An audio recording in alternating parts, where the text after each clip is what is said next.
So I'm Nick O'Neill, and this is Z. We're going to be splitting up this presentation. Mine is ever so brief because I just made it. So yeah, I figured there'd be like a lot of people interested in Facebook, so I didn't prepare. So anyways, yeah. How many people are not on Facebook? Wow, that's a lot of people. So there's much room to grow then. All right, so I'll do just like a quick overview. It was started as a social network for college students. It opened up to the public at the end of last year, which was the start of some pretty big growth for them. They added a news feed to their social network, which was like really controversial when they added it, and that was kind of that's now one of their like defining components of their social network, which differentiates them from their competition. And then they opened up their platform in May, and as of now they have 33 plus million users, and they're growing at like 150,000 people a day, I think. What does the platform provide? So it provides anybody with the ability to develop an application to be displayed within the construct of Facebook. That's as simple as it is. So you build an application, people have the ability to add it, and it shows up within the same border, I guess, that Facebook has. It provides brands with a new channel for marketing, and it provides viral growth possibilities. I highlighted possibilities, or italicized it, because most of the applications actually haven't really experienced viral growth. Only the ones that launched in the first month, and then I would say at least 50% to 80% of the applications that launch don't even surpass like 1,000 users, or they're growing at like 100 every couple of weeks, which is still pretty good. I mean, if you think of launching a website, I mean, some people have a challenge just getting to 1,000 people, so it's still by no means like a bad platform to be launching in comparison to a website. There's 5 viral application techniques, which I previously wrote about actually. I guess for those that haven't been on Facebook, you're not going to be as familiar with how it works. But ultimately, there's 5 main components for helping your application spread virally. That's the forced invite. So I've seen these one thing I should say is a lot of these applications are just crap. Like, they're pretty boring. I don't know if you've added them. It's like pee on your friends, like stupid stuff like that. And that one gets pretty popular, actually. So yeah, I'm trying to copy that in any way possible. So yeah, the forced invite. One guy created one. I don't remember the name of the application, but what he did was, as soon as you add the application, you can't use it until you've invited at least 10 of your friends. So and that application now has like 1.5 million users, and he's also got acquired by a venture capital company. So which one is that? Well, his name is actually. It's Invite 10 Friends. I actually interviewed him. What is his name?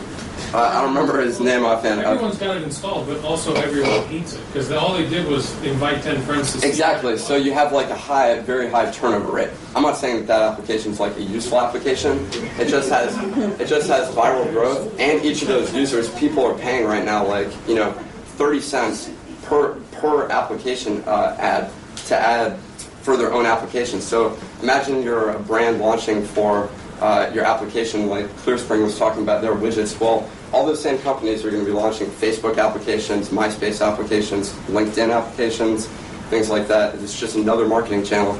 I mean, pretty much there's a high churn rate for some of those, but those people are going to be willing to pay 30 cents per user to get those added. So there's a huge opportunity and a huge reason to create these stupid applications simply because it's just driving traffic. I mean, there's money to be made.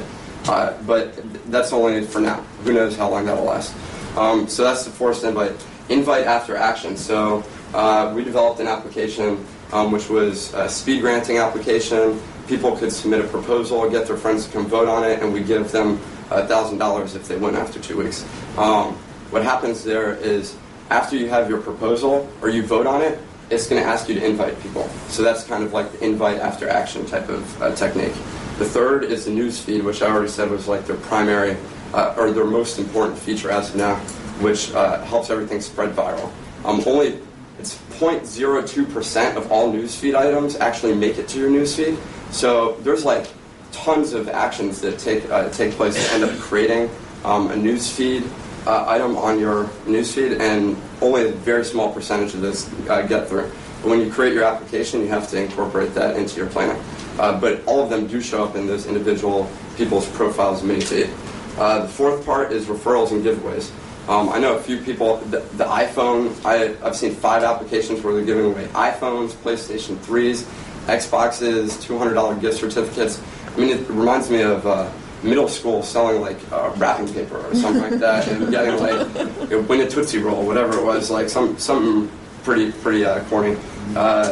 That's the referrals giveaway technique, and it's actually been pretty effective. So, I mean, the iPhone's obviously popular, so if you have money to spend on giving away stuff, people will come take it, and that's one good place to put it. And finally, one-on-one. I've actually utilized this method heavily. Is we'll literally search Facebook. So we're launching an application for people that are passionate about making a change in the world. What we do is I go and look for people that are in those groups, literally get their user ID, their name, what group they're in, and spend time just going through thousands of those people, putting them into a spreadsheet, and then on a daily basis having a team of people just message those people to inform them. So it's almost like spam, but it's targeted spam.